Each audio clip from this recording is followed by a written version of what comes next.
My model girlfriend's friends called me Sugar Daddy behind my back, but I decided not to make a fuss and take my revenge quietly. I never thought I'd end up here, sitting in front of my laptop, typing this out, trying to make sense of it all. I'm 29, a web developer, and for the past year, I've been with Sophia, a 25-year-old aspiring model. She's stunning, tall, blonde, with these eyes that could melt anyone. And, at least in the beginning, I thought we had something real. We met at a mutual friend's party, and from the moment she smiled at me, I was hooked. Sophia had this magnetic energy, bright, confident, and the kind of woman who made you feel like you were the only person in the room. It felt easy, effortless, like we were meant to be. She'd text me after our dates, laugh at my jokes, and touch my arm casually, making it clear she was interested. I was flattered. A guy like me? A tech geek who spends most of his time in front of a screen? I couldn't believe it. Still, a little voice in the back of my head kept asking, why me?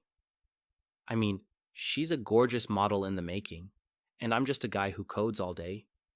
But every time I had those doubts, she'd say something that made me feel special, like how much she appreciated me for being real in a world full of fake people. That was enough for me. The first few months were perfect. We'd go to fancy dinners, hang out with her glamorous friends, and I was happy to support her when she needed it. She'd talk about casting calls, photo shoots, and how her career was just about to take off. I believed her. I'd listen, offer encouragement, and pick up the tab at dinner, even when I knew I shouldn't. But slowly, I started to notice things weren't as rosy as she made them seem.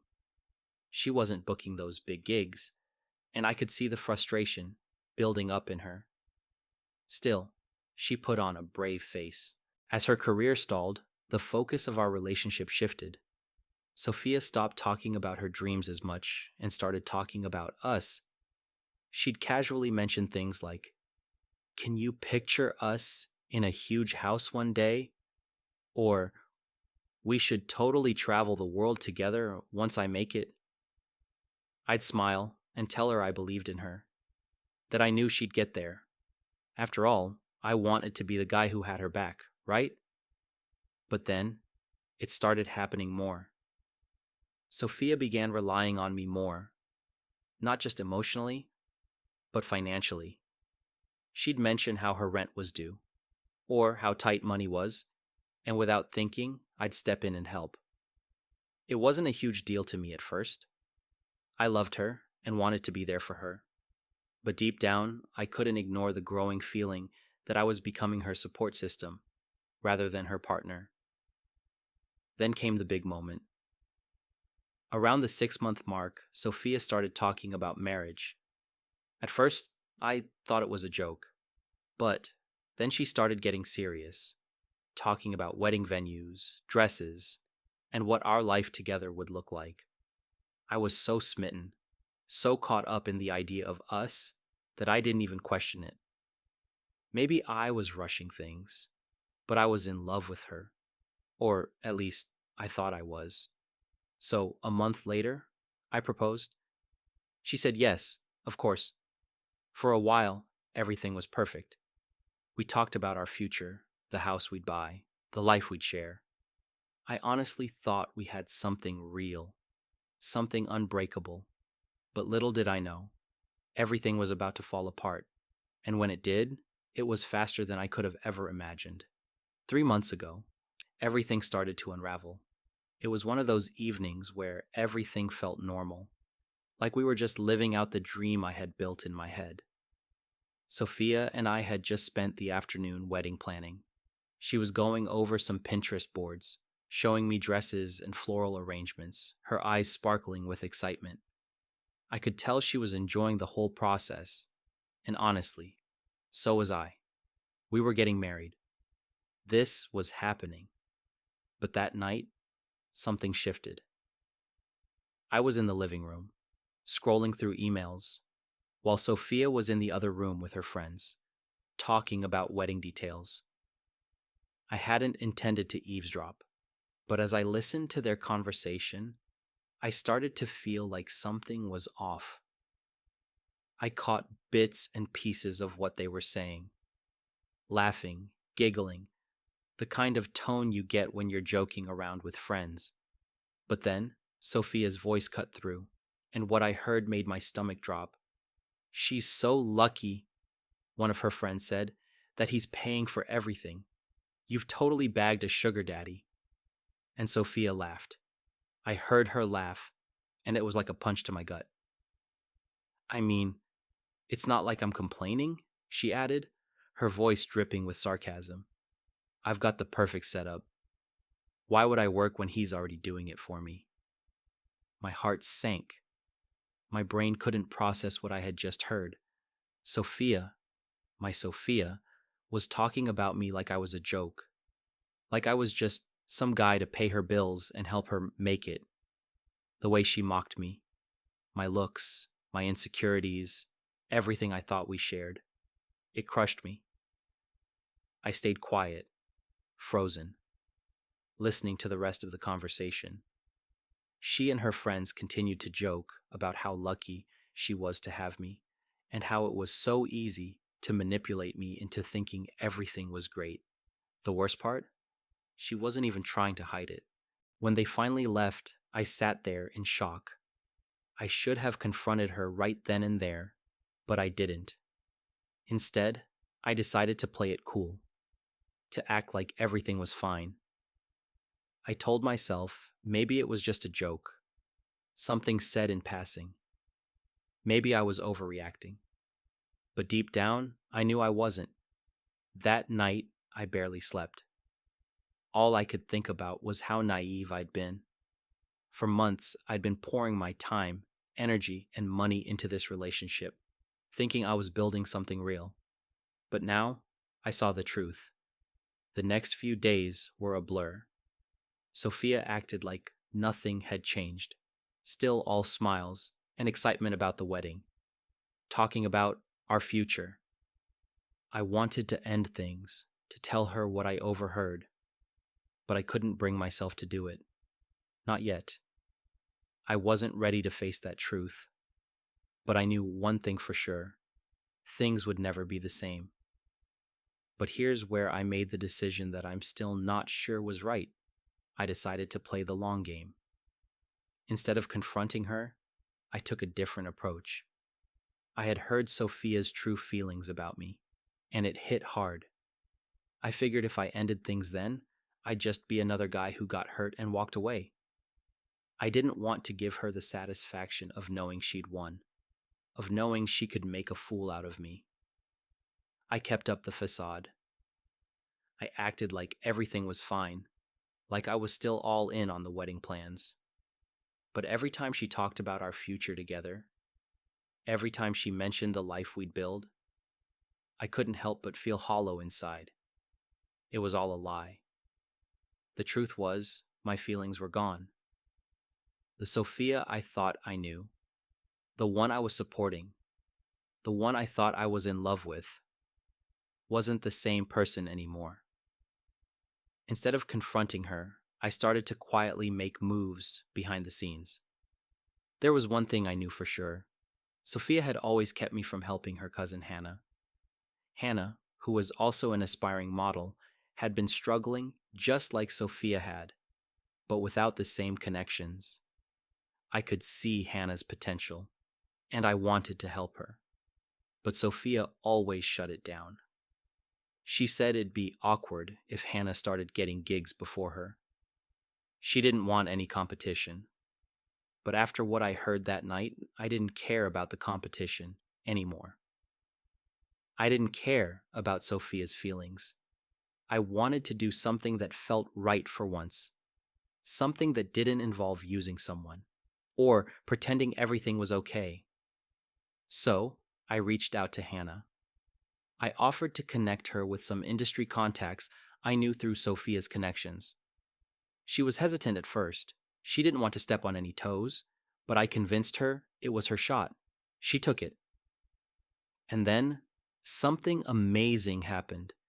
Hannah got signed by a top agency. It was everything she'd been working for, and the excitement in her voice when she called me to tell me was unreal. For the first time in months, I felt like I was doing something good, something I could actually be proud of. I told Sophia nothing. I kept playing the part. She never suspected a thing. I continued supporting her, going through the motions, helping with wedding plans, pretending everything was fine. But in the back of my mind, I was already preparing for the moment when I'd finally tell her the truth. And it was coming. I knew it was only a matter of time before Hannah's success would give me the excuse I needed to finally walk away from Sophia without feeling like I was losing everything. Little did I know, the moment I had been waiting for was closer than I thought. A few weeks after Hannah signed with the agency, I was still pretending everything was fine with Sophia, helping her plan the wedding, going through the motions. But I knew the truth. I was no longer in love with her. It was a facade, and I couldn't keep it up forever. Then, one night, it all came crashing down. Hannah had just landed her first real modeling gig, and she was ecstatic. When she called me to share the news, I couldn't help but feel proud. She'd worked so hard for this, and now she was starting to make it. Later that evening, Sophia and I were on the couch, talking about wedding stuff when she casually mentioned Hannah. "I see Hannah got signed to that agency," she said. "I thought you told me you didn't help her. Are you sure you didn't use my connections?" The question hit me like a punch. I could feel my heart rate spike. I had been lying to her for weeks, but I couldn't do it anymore. "I didn't use your connections," I said, keeping my voice steady. "I helped her. She deserved it." Sophia's expression shifted. "That's surprising," she said, looking at me like she was trying to figure me out. "I thought you were loyal to me. Helping her behind my back?" That was the moment I couldn't take it anymore. I wasn't going to hide it any longer. "I'm not marrying you, Sophia," I said, the words coming out cold. Her face went pale, then flushed with anger. "What? You can't be serious. We've been planning this wedding for months." "I overheard you talking about me," I said. "I heard you and your friends mocking me, calling me a sugar daddy, laughing about how easy I was to manipulate. I'm done." She stared at me, wide-eyed, as though she didn't know what to say. Then her expression turned from shock to fury. "You're a traitor," she spat. "After everything I've done for you?" "No, Sophia," I replied, feeling the weight lift off me. "I've given you everything, but you've been using me. I can't do this anymore." She stood up, her face twisted with anger and hurt. "You're throwing it all away. We were supposed to get married." "I'm done," I said, my voice firm. Sophia stormed out, slamming the door behind her, and I finally felt like I could breathe. I had done it. I had ended it. The next few days were chaos. Sophia bombarded me with texts and calls, begging me to come back. But then a friend who knew Sophia contacted me. What they said made everything fall into place. "She was using you for a place to stay," my friend told me. "Her rent was overdue. She was pushing for the wedding because she didn't want to lose that lifestyle." That hit like a ton of bricks. I had been a fool, a backup plan. I wasn't the man she loved. I was just a way for her to keep her life comfortable. I blocked Sophia's number and vowed to move on. It hurt, but I knew it was the right choice. I'd learned that love isn't always enough. People can take advantage, and sometimes the person you're with only sees you as a way to get what they want. Now, I'm focused on rebuilding, on finding something real, and I'll never make the same mistake again, and was finally starting to feel like I could breathe again. I was moving on, putting the pieces of my life back together. But I should have known better. Sophia wasn't going to let me go that easily. It started with an unexpected visit. One afternoon, I was at home working when there was a knock at the door. I wasn't expecting anyone. When I opened it, there she was, Sophia, standing on the other side, her eyes puffy from crying. "I need to talk to you," she said, her voice shaky. I tried to close the door, but she stepped in, practically forcing her way into my apartment. "You need to listen to me," she insisted, her tone sharp now, no longer pleading, but angry. "Sophia, we're done. I don't want to hear anything more from you," I said, stepping back. She ignored me. "You can't just throw everything away. I loved you, I did. You're being so unfair." I didn't respond. I didn't need to. I'd already heard all of it. The excuses, the tears, the promises that things would change. I wasn't falling for it again. She continued, her voice rising. "You think this is over? You think you can just walk away and leave me with nothing?" Her eyes flashed with something I hadn't seen before. Pure desperation. That's when she pulled out a piece of paper from her bag. "I know about Hannah. You've been helping her behind my back, using my contacts to get her a job." She waved the paper in front of me. "You really think I'm going to let you destroy me like this?" I felt a sick twist in my stomach. I hadn't thought she'd go this far. "What are you talking about?" I asked, but I already knew. "I'm not leaving until we fix this," she snapped, her face twisted in fury. "I'll tell everyone what you've done, how you've been sneaking around behind my back. Your reputation? Destroyed. I'll make sure everyone knows what a liar and cheater you are." The words were like ice water being poured over me. She was threatening me. Sophia, the woman I thought I knew, was trying to blackmail me. But I didn't flinch. "You don't scare me anymore," I said, my voice calm despite the storm inside. "Go ahead. Tell whoever you want. No one will believe you. Not after everything you've done." She hesitated for a moment, and I could see the realization sink in. I wasn't going to give in. But then the desperation crept back into her voice. "I'll make your life miserable. You won't get away from me that easily." I wasn't going to let her drag me back into this toxic mess. "Get out of my apartment, Sophia. Now." For a second, she just stood there, glaring at me. Then, in a fit of rage, she threw the paper on the floor and stormed out, slamming the door behind her. I felt a rush of relief. It was over, right? She couldn't hurt me anymore. But as I locked the door behind her, something gnawed at me. I knew she wouldn't give up that easily. If there was one thing I'd learned from all this, it was that Sophia's desperation was boundless, and I was right. The next few days were filled with increasingly erratic messages. Sophia started showing up at my place at odd hours, trying to catch me off guard. One night, she even called my parents, trying to guilt-trip them into convincing me to get back together. But no matter how much she begged or tried to manipulate me, I stood firm. I wasn't going back to that life. Not for her, not for anyone. It was clear to me now, our relationship had never been real. It had been built on lies, manipulation, and exploitation, and I wasn't going to let her drag me back into that.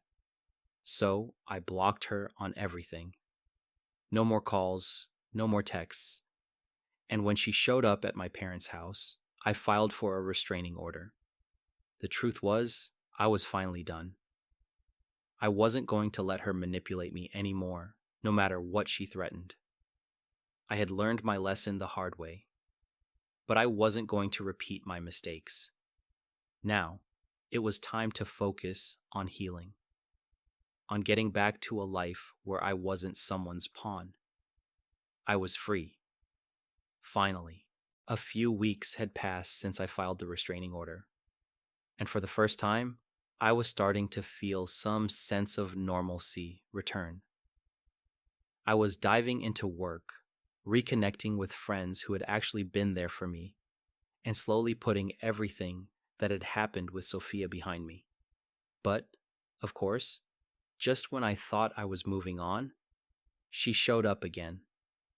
It was late, around 9 p.m., and I was at home, finishing up some work, when I heard a knock at the door.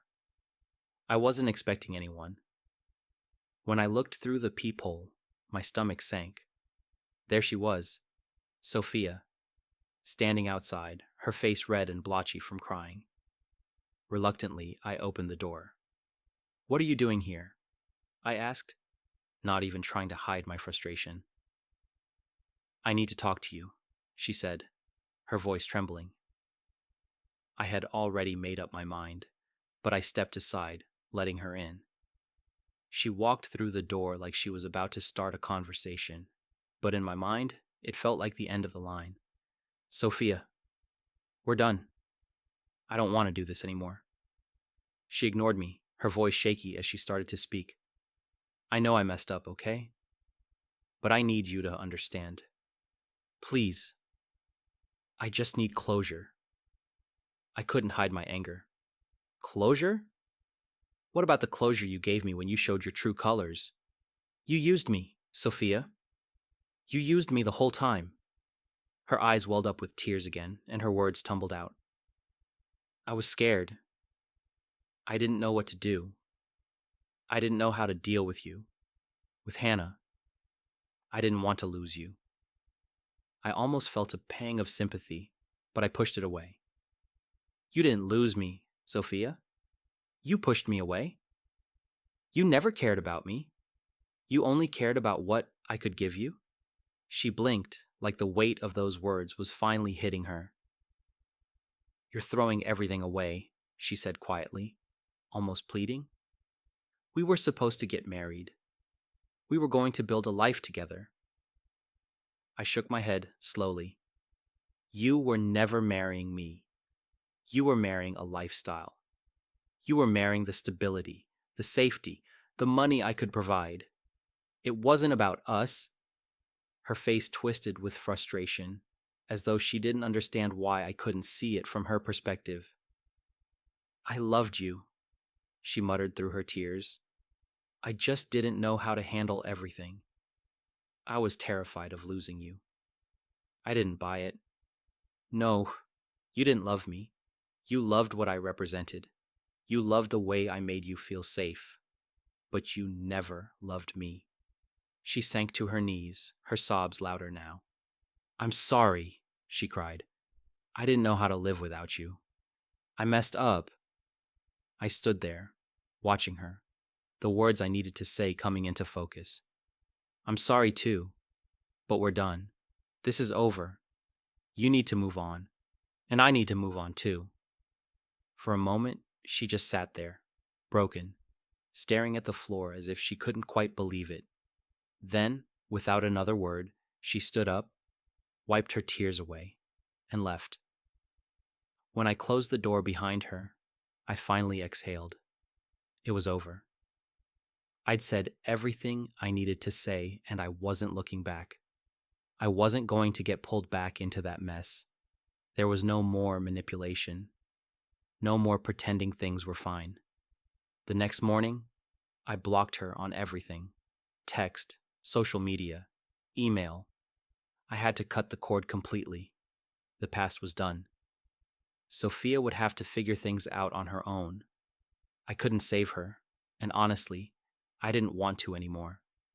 It was time for me to focus on myself, on healing, on growing.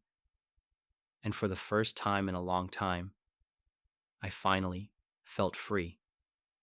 It had been a few weeks since I blocked Sophia on everything, and I was starting to feel like I could finally breathe again. The constant pressure, the drama, the manipulation, it was all behind me. I was no longer carrying the weight of someone else's choices, and it felt like a huge burden had been lifted from my shoulders. For the first time in a long time, I could focus on me. I spent more time with friends who had supported me throughout the whole ordeal. It was good to be around people who didn't have ulterior motives, people who actually cared about me and didn't want anything from me. We'd hang out, grab drinks, talk about life, and for the first time in months, I started to remember what it was like to laugh without feeling guilty. Work, too, had become a welcome distraction. I threw myself back into coding, designing, solving problems, and the satisfaction of getting things right. It was a solid, fulfilling escape from everything else. I began taking pride in what I'd been building, instead of focusing on what I had lost. But even with all of this new freedom, there were still moments when I thought about Sophia, about what had happened between us. I'd be sitting at my desk or lying in bed, and a memory would creep in. A laugh she gave, the way she looked at me when I thought everything was perfect. I'd have to shake it off, remind myself of why I had to let go. It wasn't easy, but I wasn't going to let those fleeting thoughts drag me back into a toxic cycle. I'd always known relationships weren't easy, but what I learned from Sophia was a hard truth. Sometimes the love you think you have isn't love at all. It's convenience. It's security. It's using someone else to fill a void in your own life. And I'd been the one left holding the bag. It took me a while, but I eventually came to terms with it. There was a part of me that still felt angry at myself for not seeing it sooner. I felt embarrassed, betrayed, not just by her, but by my own inability to recognize what was happening. I had invested so much in a relationship that was never real, thinking that love could solve everything. But love isn't enough when it's one-sided.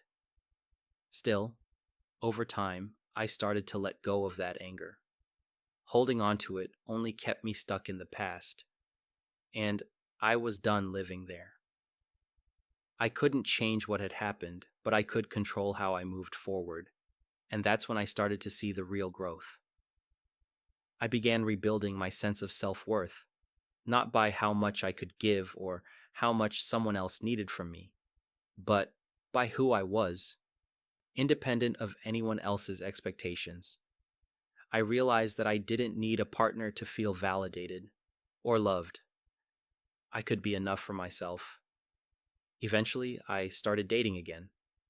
Nothing serious, just meeting new people, going on a few casual dates here and there. But each time, I could feel myself getting stronger, more confident. I wasn't rushing into anything. I wasn't looking for validation or approval from anyone. I was just enjoying life for what it was. In the end, the whole experience taught me a valuable lesson. Love isn't about filling a gap, saving someone, or solving problems for them. It's about partnership, mutual respect, and sharing your life with someone who values you for who you truly are. Sophia wasn't that person, and that was okay. She had her own journey to figure out, just like I had mine. And for the first time, I was okay with being on my own, knowing I could move forward with a healthier mindset, ready for whatever the future held. The past was behind me, and I was finally free to create the life I wanted.